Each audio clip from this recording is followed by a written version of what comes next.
Hello everyone, my name is Saif. और आज हम पढ़ने वाले हैं ऑडिटिंग का इंट्रोडक्शन, यानी कि ऑडिटिंग का मीनिंग और डेफिनेशन पढ़ने वाले हैं, ऑब्जेक्टिव्स पढ़ने वाले हैं और लास्टली स्कोप हम कवर करेंगे ऑडिटिंग का। तो ठीक है, सबसे पहले मैं आपको ऑडिटिंग समझाता हूँ ऑडिटिंग है क्या। तो ऑडिटिंग के लिए एक एग्जांपल लेते हैं।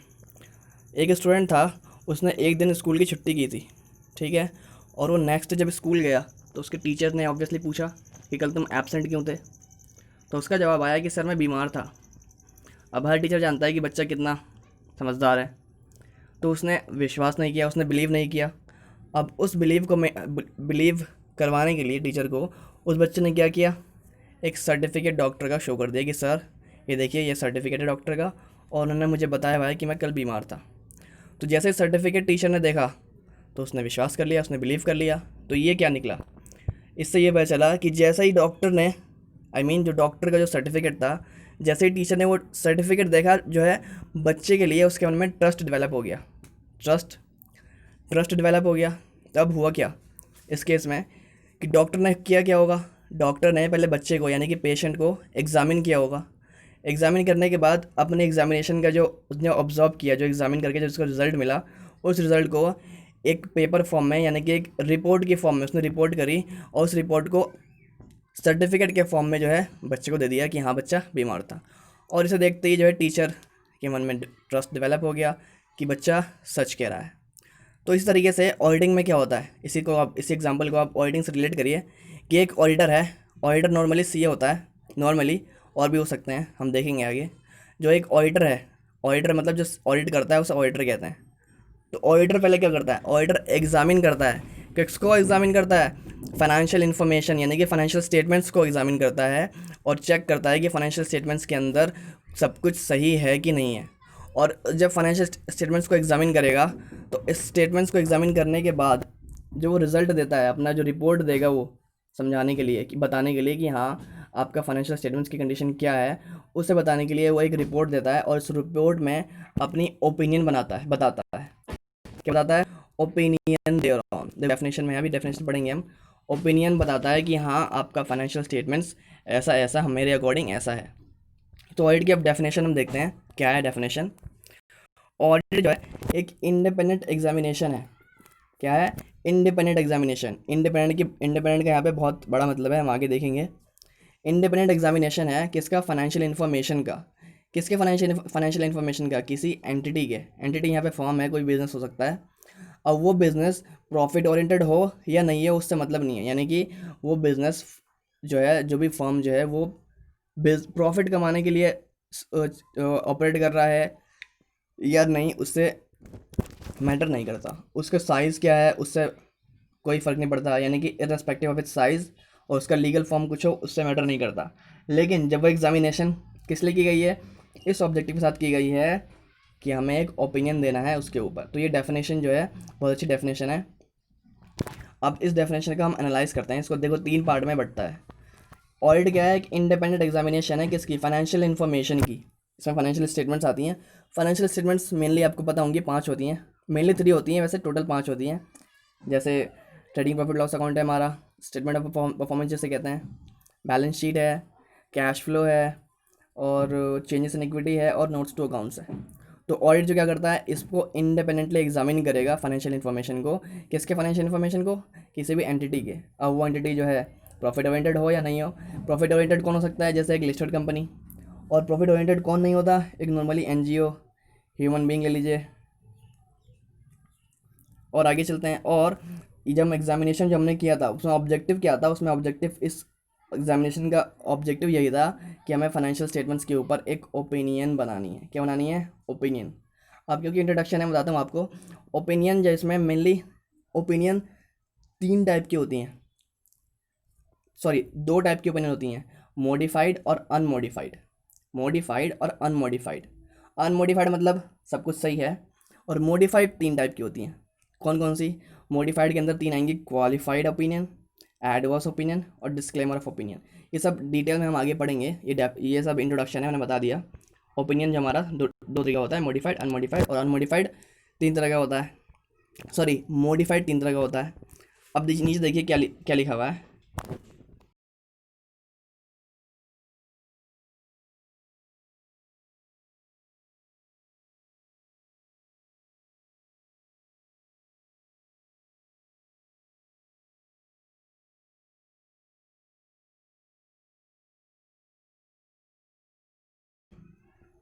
तो अब नीचे देखते हैं, ये जो कुछ पॉइंट्स दे रखी हैं इसमें क्या दिया हुआ है कि जो हमने ऊपर ऑडिटिंग डेफिनेशन पढ़ी, जो ऑडिटर जो ऑडिट करता है वो ऑडिटिंग करने के लिए क्या करता है, उसका मेन जो हमारा ऑडिट करेगा क्या, जब ऑडिटर ऑडिटिंग करेगा तो खुद को इंश्योर करेगा, वो जो ऑडिटर जो ऑडिट कर रहा है खुद को पक्का करेगा कि जो फाइनेंशियल इन्फॉर्मेशन जो है जो फाइनेंशियल स्टेटमेंट्स के अंदर है, वो फाइनेंशियल स्टेटमेंट्स किसी पर्सन को मिसलीड नहीं कर रहा। मिसलीड मतलब गलत डायरेक्शन में, वो उसके गलत डायरेक्शन में नहीं जा रहा वो, मतलब उसमें सारी इन्फॉर्मेशन जो है ट्रू और फेयर होनी चाहिए, वो इसे इंश्योर करना है, पक्का करना है।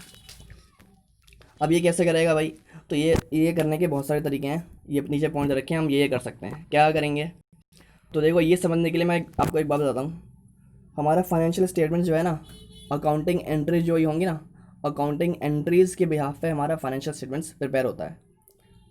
मैंने क्या बोला, फाइनेंशियल स्टेटमेंट्स किसके प्रिपेयर होता है, अकाउंटिंग एंट्रीज जो होती हैं, यानी कि बुक्स ऑफ अकाउंट्स में जो रिकॉर्ड्स हैं वो, और प्लस अदर सोर्स डेटा, जैसे डिस्क्लोजर्स हमें कुछ देनी होती है ना, तो वो अदर सोर्स डेटा के अकॉर्डिंग होगा। तो दो डेटा हो गया हमारा, बुक्स ऑफ अकाउंट्स का अंडरलाइंग रिकॉर्ड्स जो है वो, प्लस अदर सोर्स डेटा से मिलकर हमारा फाइनेंशियल स्टेटमेंट्स प्रिपेयर होता है। तो अब फर्स्ट पॉइंट देखिए, फर्स्ट पॉइंट ये अकाउंट्स, ऑडिटर क्या करेगा इस बात को पक्का करने के लिए कि जो हमारा फाइनेंशियल स्टेटमेंट्स है किसी को मिसलीड नहीं कर रहा। पहला क्या करेगा, वो चेक करेगा कि जो अकाउंट्स जो प्रिपेयर हुए हैं, अकाउंट्स जो जितने भी अकाउंट्स प्रिपेयर हुए होंगे वो किसी न किसी बुक्स ऑफ अकाउंट्स में जो एंट्रीज हुई होंगी, जितने भी एंट्रीज, उस एंट्रीज़ के रिजल्ट से ही वो अकाउंट्स प्रिपेयर हुए हैं, यानी कि बिना एंट्री के कोई अकाउंट ना बन गया हो। सेकेंड पॉइंट देखिए, जो बुक्स ऑफ अकाउंट्स में जो एंट्रीज हुई हैं वो ऐसे ही नहीं होनी चाहिए। बुक्स ऑफ अकाउंट्स में जो एंट्री हुई हैं उनके लिए सफिशिएंट और अप्रोप्रिएट एविडेंस होना चाहिए, यानी कि जैसे वाउचर्स, ट्रांजैक्शन का वाउचर होता है ना, तो वाउचर्स के बिहाफ पे एंट्रीज होती हैं। तो एंट्रीज जो हुई हैं उनके जो एविडेंस होंगे वो एविडेंस सपोर्ट करनी चाहिए कि हाँ इस एविडेंस के अकॉर्डिंग ये एंट्री हुई है, यानी कि कोई एंट्री जो है ऐसे नहीं होनी चाहिए। थर्ड बात कहता है कि कोई भी एंट्री जो बुक्स ऑफ अकाउंट में है, कोई भी एंट्री जो बुक्स ऑफ अकाउंट में है और उसको हमने फाइनेंशियल स्टेटमेंट्स में ओमिट ना कर दिया हो। क्या मतलब, हमारी एंट्रीज़ में तो थी, बुक्स ऑफ अकाउंट में थी कि हाँ ये अकाउंट है, अब जब फाइनेंशियल स्टेटमेंट में हम पोस्ट कर रहे हैं, वहाँ भेज रहे हैं, सारी चीज़ें वहाँ रख रहे हैं, तो वहाँ पे कोई चीज़ गायब नहीं होनी चाहिए। और इसका उल्टा भी हो सकता है, बुक्स ऑफ अकाउंट में कोई अकाउंट है ही नहीं और फाइनेंशियल स्टेटमेंट में नया अकाउंट जो है कुछ आ गया, जैसे बुक्स ऑफ अकाउंट में कोई लैंड नहीं शो हो रहा था, जो हमारे लेजर्स बने होंगे उसमें कोई लैंड शो नहीं हो रहा, और जब फाइनेंशियल स्टेटमेंट प्रिपेयर हुआ है तो उसमें दिख रहा है कि लैंड है, तो ऐसा क्या हो सकता है, तो ऐसा वो चेक करेगा कि ऐसा तो नहीं हो रहा ऑडिटर।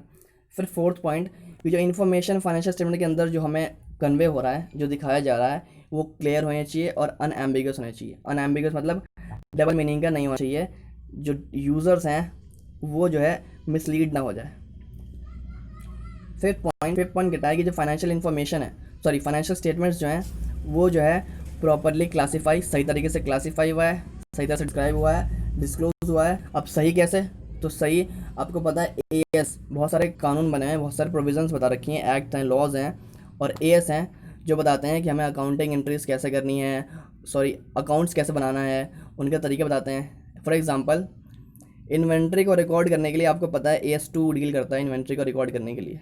क्या है प्रोविज़न उसके अंदर, एक प्रोविज़न में ये है कि इन्वेंट्री को रिकॉर्ड करने के हम रिकॉर्ड कैसे करते हैं, NRV और cost which ever is lower पे करते हैं।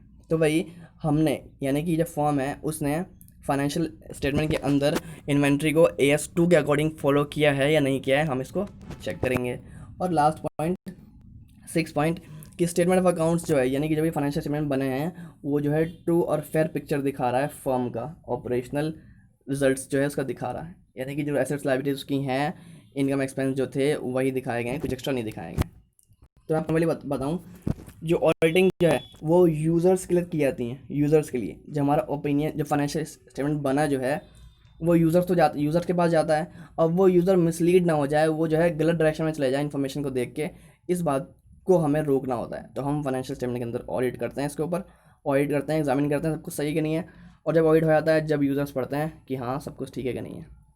और ऑडिट क्यों होता है, मैं एक और एग्जाम्पल देता हूँ। वो कई बार होता है, जिस बिज़नेस को लोन चाहिए होता है, लोन लेने बैंक के पास जाता है, बैंक ऐसे लोन देता ही नहीं किसी को, वो उसकी क्रेडिट वर्दनेस चेक करता है ना। तो कैसे चेक करेगा क्रेडिट वर्दनेस, कहता है वो अपनी बुक्स ऑफ अकाउंट दिखाओ, और बुक्स ऑफ अकाउंट ऑडिटेड होनी चाहिए, यानी कि ऑडिट की भी बुक्स ऑफ अकाउंट दिखाना अपनी। बुक्स ऑफ अकाउंट अगर ऑडिट की भी नहीं होगी तो वो मैनिपुलेट करके दिखाएगा, और जब ऑडिटर एक ऑडिट कर देगा कि हाँ सब कुछ सही है, तब बैंक जो है उसे देख के लोन दे सकता है।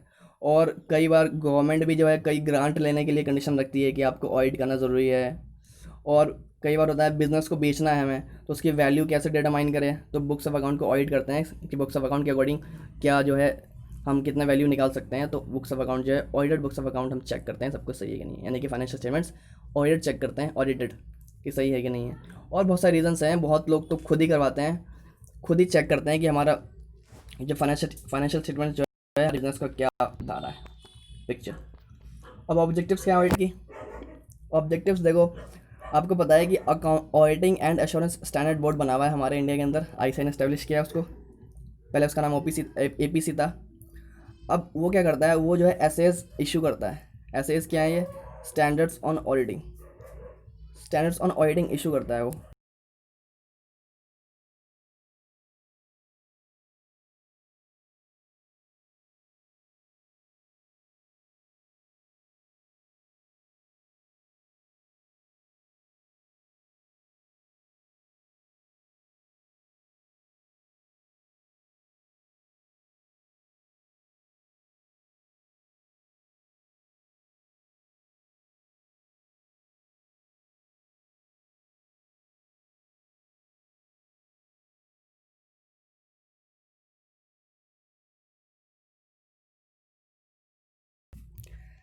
स्टैंडर्ड्स ऑन ऑडिटिंग इशू करती हैं।